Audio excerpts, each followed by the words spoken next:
वो जीवन के गुह रहस्यों को कभी भी जान नहीं पाएगा। सस्ते नहीं मिलते हैं वे रहस्य। ज्ञान तो बहुत सस्ता मिल जाता है। ज्ञान तो मिल जाता है किताब में, शास्त्र में, शिक्षा में, शिक्षक के पास।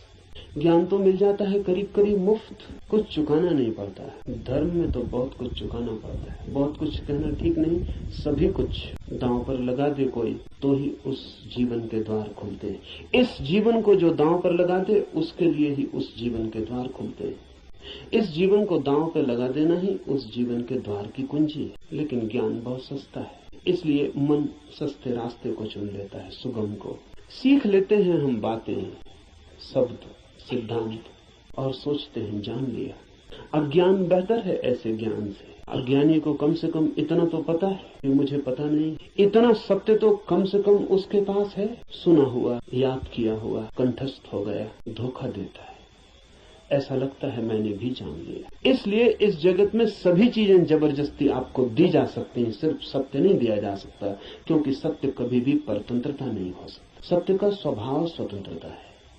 आप कुछ नए नहीं हैं, इस पृथ्वी पर कुछ भी नया नहीं, सभी बहुत पुराने हैं। आप बुद्ध के चरणों में भी बैठ के सुने हैं, आपने कृष्ण को भी देखा है, आप जीसस के पास भी उठे बैठे हैं, लेकिन फिर भी वंचित रह गए, क्योंकि कभी भी आपका हृदय तैयार नहीं था। आपके पास से बुद्ध की सरिता बहती निकल गई है, महावीर की सरिता बहती निकल गई, आप प्यासे रह गए। आनंद रो रहा था जिस दिन बुद्ध के प्राण छूटने को थे और छाती पीट रहा, और बुद्ध ने उससे कहा कि तू रोता क्यों है? जरूरत से ज्यादा मैं तेरे पास था 40 वर्ष, और अगर 40 वर्ष में भी नहीं हो पाई वो घटना, तो अब रोने से क्या होगा? मेरे मिटने से इतना परेशान क्यों हो रहा है? आनंद ने कहा है इसलिए परेशान हो रहा हूँ कि आप मौजूद थे और मैं न मिट पाया।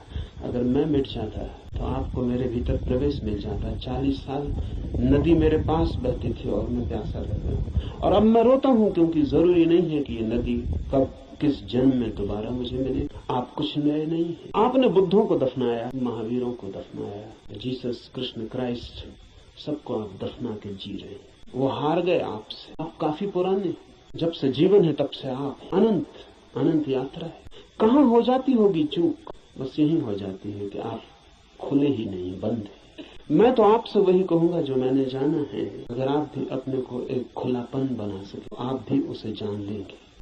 लेकिन मन कहता है कि समझ गए, अब करने की क्या जरूरत है? मंजिलें चल के पहुंची जाती है, सब भी समझ लिया हो, यात्रा पथ पूरा स्मृति में आ गया हो, पूरा नक्शा जेब में हो, फिर भी बिना चले कोई मंजिल तक कभी पहुंचता नहीं। लेकिन सपना देखा जा सकता है। कोई आदमी यहीं सो जाए और सपना देख सकता है कहीं भी पहुंचने का। मन सपना देखने में बड़ा कुशल है। और ऐसा मत सोचना कि आप ही ऐसे सपने देखते हैं। जिनको आप बहुत बुद्धिमान कहते हैं वे भी इसी तरह के सपने देखते रहते हैं। साधु हैं, सन्यासी हैं, महात्मा हैं, वर्षों वर्षों से खोज में लगे हैं, लेकिन कहीं इंच भर नहीं पहुंचते, यात्रा ही नहीं करते। वो जो वर्षों से खोज में लगे हैं वो सारी की सारी खोज वर्तुलाकार है। बुद्धि में ही वर्तुल बन जाता है, भंवर बन जाता है, उसी भंवर में घूमते रहते। फिर उस भंवर में सब समा जाता है, वेद समा जाते हैं, उपनिषद समा जाते हैं, कुरान बाइबलें समा जाती हैं, उस भंवर में सब समा जाता है, लेकिन 1 इंच भी गति नहीं होती। पोपोफ का मैं एक संस्मरण पढ़ रहा था।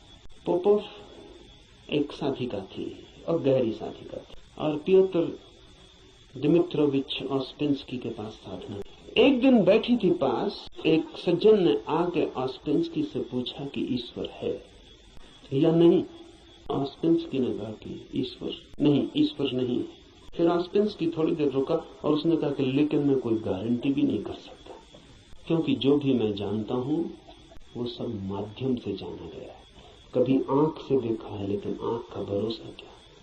कभी कान से सुना है, लेकिन कान गलत सुन सकते हैं। कभी हाथ से छुआ है, लेकिन हाथ का क्या कहना? अभी तक सीधा नहीं देखा है, अभी तक आमने सामने नहीं हुआ हूं, इसलिए कोई गारंटी भी नहीं।